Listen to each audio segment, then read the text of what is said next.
Hai guys, welcome back to Royal Chess. Apa kabar sobat pencinta catur? Semoga kalian di sana sehat dan sukses selalu, pastinya saya selalu doakan. Amin ya robbal alamin. Nah guys, kali ini saya akan membahas dari partai lanjutan babak kedua Tata Steel Master tahun 2022. Ya, turnamen ini diikuti oleh 14 Grandmaster undangan ya, dan turnamen ini diadakan di Weekend Z Belanda, teman-teman. Dan di babak kedua ini, Magnus Carlsen memegang bola putih berhadapan dengan pecatur tuan rumah nomor 1 Belanda, Anies Giri dengan buah hitam. Dan bagaimana partainya? Karena di babak pertama, Magnus Carlsen ditahan imbang oleh pecatur muda Esipenko Andre. Langsung saja kita gaskan. Tapi sebelum itu jangan lupa klik tombol subscribe dan nyalakan loncengnya, teman-teman. Ya, memulai dengan D4 Magnus, kemudian kuda F6, C4, E6, Queen Indian dimainkan oleh Anies Giri, kuda F3, D5, dan G3 dimainkan oleh Magnus. Nah, pembukaan apa yang ingin dimainkan oleh Magnus? Kalau kita lihat, Anies Giri menjawabnya dengan Queen Indian, tapi Magnus merubah teori ini, kemudian Magnus memainkan pembukaan Katalan. Ya, ingat teman-teman bahwa ini bukan pertama kalinya Magnus bermain dengan pembukaan Katalan, karena kita tahu Magnus memainkan pembukaan ini juga ketika berhadapan dengan Ian Nepomniachtchi dalam perebutan gelar juara dunia di Dubai kemarin, teman-teman. Gajah 7 dimainkan oleh Anies Giri sesuai teori dari Katalan, gajah G2, rokade, rokade, dan pion D makan C4. Ya, pola serangan dari pembukaan Katalan adalah memberikan pion C4, kemudian dia akan mengambil kembali pion C4-nya, bisa dengan menteri C2 atau kuda A3. Dan cara yang dipilih oleh Magnus Carlsen adalah kuda A3. Dan di sini banyak pilihan dari hitam ya sebenarnya. Bisa menjawab dengan dorong pion C3, kemudian bisa dengan gajah D7. Tapi di sini cara yang dipilih oleh Anies Giri adalah cara lainnya, yaitu memakan kuda di petak A3. Pion B makan A3, gajah D7, pion A4, dan gajah C6 dimainkan oleh Anies Giri. Magnus ancam benteng di petak F8 dengan gajah A3, benteng E8, menteri C2, ancam pion C4, kemudian kuda B D7 dimainkan, dan benteng A1 dimainkan oleh Magnus Carlsen. Tidak langsung mengambil pion C4 ya guys, karena Anies Giri akan menjawab dengan kuda B6 mengancam menteri dan mendapatkan pion A4. Kita tahu bahwa posisi saat ini putih tertinggal satu pion ya teman-teman, dengan pengorbanan pion C4 tadi. Ya, benteng AC1, pion A6 dimainkan, menteri makan pion C4, kuda B6, dan menteri C3 dipilih oleh Magnus Carlsen. Kenapa menteri C3 teman-teman? Dan kenapa Magnus tidak memilih menteri D3? Karena menurut saya ya, Magnus tidak ingin terjadi repetition move atau pengulangan langkah seperti partai di babak pertama kemarin ketika berhadapan dengan Andrei Sipenko. Ya, apabila menteri D3 mungkin Anies Giri akan gajah 4 ya. Kemudian akan terjadi bolak-balik lah. Dan Magnus di sini memilih menteri C3 ya, untuk membuat hitam memakan pion A4-nya dengan kuda. Karena apabila makan dengan gajah, maka pion C7-nya akan jatuh. Kuda makan pion A4, menteri B3 dengan ancaman benteng makan gajah di petak C6 dan mendapatkan kuda. Menteri D5 dimainkan oleh Anies Giri. Nah, langkah ke-15 ini saya ingin teman-teman menebak langkah dari Magnus Carlsen di langkah ke-16 berikutnya, teman-teman. Kira-kira langkah berikutnya yang tepat untuk Magnus Carlsen ini apa ya? Coba pause videonya 10-15 menit. Ya, lihat ancaman yang sedang terjadi ya. Di sini menteri D5 dilakukan oleh hitam, dan seperti yang saya singgung sebelumnya bahwa di sini menteri B3 mengancam kuda di A4, dan lihatlah ancaman yang sedang terjadi. Langkah berikutnya adalah benteng makan gajah di petak C6. Boom. Ya, hitam harus makan dengan menteri, karena apabila memakan menteri B3 maka kuda di petak A4 akan jatuh. Makan dengan B, pion B makan benteng di petak C6 juga kudanya akan jatuh. So, menteri makan C6, kuda E5 mengancam menteri, menteri B5, otomatis menteri C2 dimainkan oleh Magnus Carlsen. Tujuannya apa? Di sini menteri C2 menghindari pertukaran menteri, juga mengancam pion C7, dan ide lainnya adalah untuk mendapatkan kuda di petak A4, yaitu dengan benteng B1 di sini. Kita tahu bahwa langkah menterinya saat ini hanya menteri A5, teman-teman.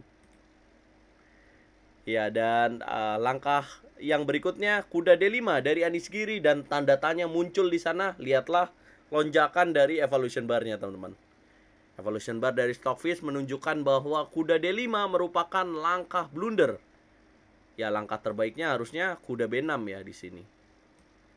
Memberikan pion di petak B7-nya. Gajah B7, kuda C4 dimainkan oleh hitam. Gajah makan benteng, kemudian kuda makan A3, menteri C6. Ya, dan menteri E2, gajah B7, menteri makan A2, kuda G4. Memberikan kuda gratis untuk mendapatkan benteng di petak E8, benteng F8, kuda makan kuda, G makan kuda, menteri A6, dan ini akan seimbang hasilnya. Dan menurut evolution bar ini lebih baik daripada langkah Anies Giri di sini, yaitu dengan kuda D5. Apa yang akan terjadi selanjutnya? Teman-teman coba kalkulasikan langkah apa yang tepat untuk merespon langkah blunder dari Anies Giri ini. Ya, ada pilihan langkah ya di sini, yaitu benteng B1 yang dimainkan oleh Magnus Carlsen, dan itu tepat sekali. Menteri A5, dan di sini langkah dari Magnus adalah gajah D5 yang sebenarnya adalah mistake ya. Seharusnya langkah lebih tepatnya adalah gajah E4. Menurut engine Stockfish, teman-teman, gajah E4. Kemudian apabila G6, apa yang akan terjadi? Yaitu barulah gajah makan sini. Ya, memancing rusaknya pertahanan dari Anies Giri ya, karena ini harus makan dengan pion. Kemudian ini benteng makan B7, dan lihatlah bahwa ini pertahanannya cukup longgar ya, teman-teman. Jadi untuk memancing dulu gajah E4. Tapi Magnus tidak menjalankan itu, dan dia langsung gajah D5. Ya, pion E makan D5 juga melengkapi blunder berikutnya dari Anies Giri, yang harusnya di sini tidak makan pion E makan D5 ya, tapi kuda C3 harusnya di sini. Kuda C3, gajah B4, kuda makan pion di E2, skak, menteri makan, menteri D5, benteng C1, menteri D4, benteng C4. Ya, secara nilai hitam terlihatnya kalah perwira ya, teman-teman. Tapi ini lebih baik ketimbang langkah yang dijalankan oleh Anies Giri, walaupun ujung-ujungnya juga kalah sih sebenarnya. Ya, pion E makan D5 menjaga kuda di petak A4, benteng makan pion di B7, kemudian C5 dimainkan, dan langkah menteri F5 dijalankan oleh Magnus. Of course, karena tujuannya adalah untuk mendapatkan skakmat ya. Benteng F8, kuda F7. Ya, menteri D8 dimainkan oleh Anies Giri. Ya, di sini langkah terbaik lainnya adalah menteri E1 ya. Raja G2 dan menteri E2, menteri D5 seperti ini. H5. Ya, tapi tetap akan sulit ya untuk hitam dalam posisi seperti ini. Ya, dan menteri D8 dimainkan, tujuannya adalah memancing. Apabila Magnus salah kuda makan menteri D8, maka akan ditukar dengan menteri D5. Ya, langkah Magnus berikutnya adalah pion D makan C5 ya. Simple di sini. Ada langkah lain yaitu kuda H6. Supaya teman-teman tahu juga ya. Pastinya nih teman-teman melihat langkah kuda H6 tidak mungkin dimakan, raja H8 yang akan dipilih. Kemudian akan balik lagi ya, sebenarnya bolak-balik ya.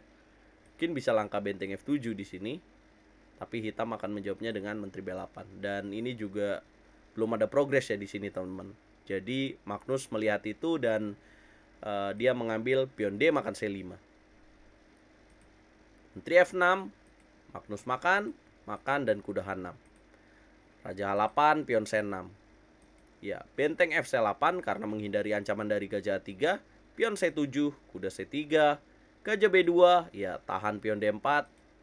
Karena kalau makan raja F1 aja ya. Pion D4, kuda F7, raja G7, kuda D6. Ya, raja G6, raja F1, kuda B5, ambil benteng di petak C8, benteng makan C8, dorong pion A4, kuda C7, gajah D4, kuda E6, dan gajah E3. Menyerah di langkah ke-36 dengan waktu yang tersisa 2 menit 20 detik, sedangkan Magnus Carlsen 41 menit 26 detik. Ya, dan lihatlah kenapa Anies Giri menyerah dalam posisi seperti ini. Coba hitung pionnya yang dimiliki oleh pemain putih. 5 pion, sedangkan hitam 3 pion. So, sudah cukup untuk Magnus Carlsen untuk memenangkan pertandingan ini dengan jarak 2 pion yang dimiliki oleh Magnus Carlsen. Dan ya teman-teman, walaupun Magnus Carlsen tidak berhasil mendapatkan raja skakmat dari Anies Giri, tapi dia mendapatkan posisi menang juga pada akhirnya. Dan langkah yang menarik dalam partai ini menurut saya adalah benteng makan gajah di petak C6. Ya, Anies Giri tetap kekeh ya untuk mempertahankan kuda ini, dan dia jalan menteri C6, dan langkah kuda D5 ini semakin melengkapi blunder yang dilakukan oleh Anies Giri, teman-teman. Nah, inilah yang terjadi dalam babak kedua Tata Steel Master Chess 2022 di Weekend Z Belanda, teman-teman. Dan berkat kemenangan ini yang di babak pertama Magnus minus ratingnya gara-gara remis lawan Andrei Shevchenko, dia mendapatkan suntikan 1,7 elo rating, teman-teman, yang menambah elo ratingnya sekarang jadi 2866 secara live rating, teman-teman. Dan kita akan saksikan bagaimana perjalanan Magnus Carlsen, apakah dia akan mencapai elo rating 2900, menjadi orang pertama, pecatur pertama yang menyentuh elo rating tersebut. Menurut prediksi teman-teman gimana nih, teman-teman? Dan bagaimana partai ini? Ya, ini merupakan kemenangan pertama ya, teman-teman, dari Magnus Carlsen dalam permainan catur klasik di Tata Steel. Jadi sepanjang Tata Steel, Magnus Carlsen tidak pernah mengalahkan Anies Giri ya. Dan ini adalah pertama kalinya Magnus Carlsen mengalahkan Anies Giri dalam turnamen Tata Steel. Dan berkat kemenangan ini, Magnus Carlsen mengunci 1,5 poin dari 2 babak. Dan kita akan lihat siapa yang akan jadi pimpinan klasemen dari 2 babak ini, teman-teman. Kalau kalian suka video ini, jangan lupa like, share, dan subscribe. Dan nyalakan juga loncengnya. Kalau kalian nggak suka sama video ini, jangan lupa dislike juga. Kalian boleh dislike juga. Dan dukung terus RL Chess dan dukung terus percaturan Indonesia. Saksikan Nobar Tata Steel setiap malam jam 20 atau jam 8 malam waktu Indonesia Barat. Saya pamit, catur yes, Indonesia Jaya bosku.